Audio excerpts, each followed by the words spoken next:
Hello বন্ধুরা, নমস্কার। জয়গুরু পার্বতীর সংসার চ্যানেলে আপনাদের সবাইকে জানাই স্বাগতম। তো আজকে আমরা বানাবো চিড়ে পোলাও। চিড়ে পোলাও বানানোর জন্য আমাদের লাগবে চিড়ে, আলু, গাজর আর দুটো ডিম। প্রথমে আমরা চিনেবাদামগুলোকে ভালোভাবে ভেজে নেব। চিনেবাদামগুলোকে ভালোভাবে ভেজে নেওয়ার পর আমরা কড়াই থেকে নামিয়ে কড়াইতে সামান্য পরিমাণ তেল দিয়ে দুটো ডিমকে ফাটিয়ে সেই দুটো ডিমকে কড়াইতে দিয়ে ভালোভাবে ঝুরঝুর করে ভেজে নেব। তো দেখুন, আমরা দুটো ডিমকে ফাটিয়ে কড়াইতে দিয়ে দিয়েছি।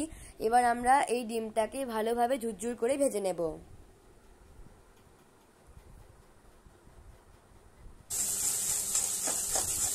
ডিমটা ভাজা ভাজা হয়ে গেলে আমরা আবারও কড়াইতে সামান্য পরিমাণ তেল দিয়ে সেই তেলে আলু দিয়ে দেব।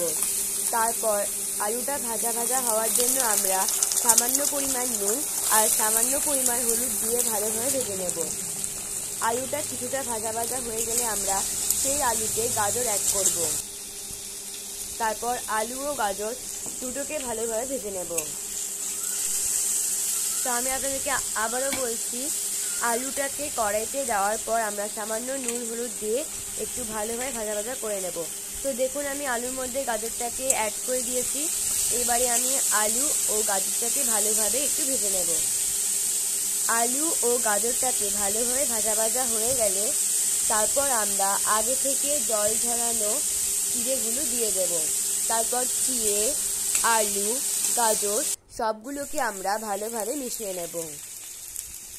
আবারও বলছি, আলু ও গাজর ভাজা ভাজা হয়ে গেলে তার মধ্যে আমরা আগে থেকে জল ঝরানো চিড়েগুলো দিয়ে ভালোভাবে আলু, গাজর ও চিড়েগুলোকে ভালোভাবে মিশিয়ে নেব।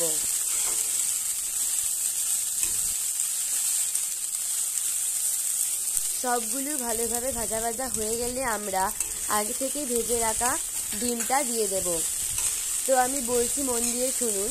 আপনারা যদি ডিম দিয়ে চিড়ের পোলাও না বানাতে চান তাহলে আপনারা ডিম ছাড়া চিড়ের পোলাও বানাতে পারেন।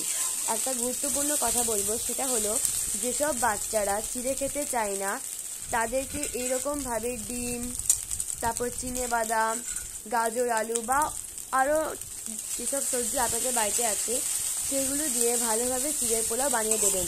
তাহলে দেখবেন বাচ্চারা সহজে সেটা খাবে। আর চিড়ের পোলাও বড়দের টিফিনেও দেওয়া যাবে। সবটা ভালোভাবে মিশিয়ে নেওয়ার পর আমরা সামান্য পরিমাণ নুন, সামান্য পরিমাণ গোলমরিচ গুঁড়ো, সামান্য পরিমাণ চাট মশলা আর অল্প করে চিনি দিয়ে আবারও ভালোভাবে একটু মিশিয়ে নেব।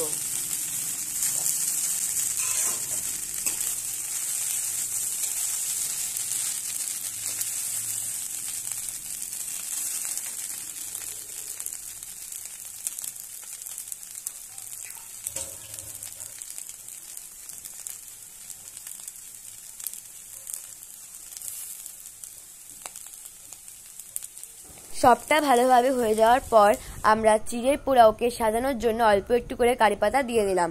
তো দেখুন, আমাদের চিড়ের পোলাও রেসিপি একদম রেডি।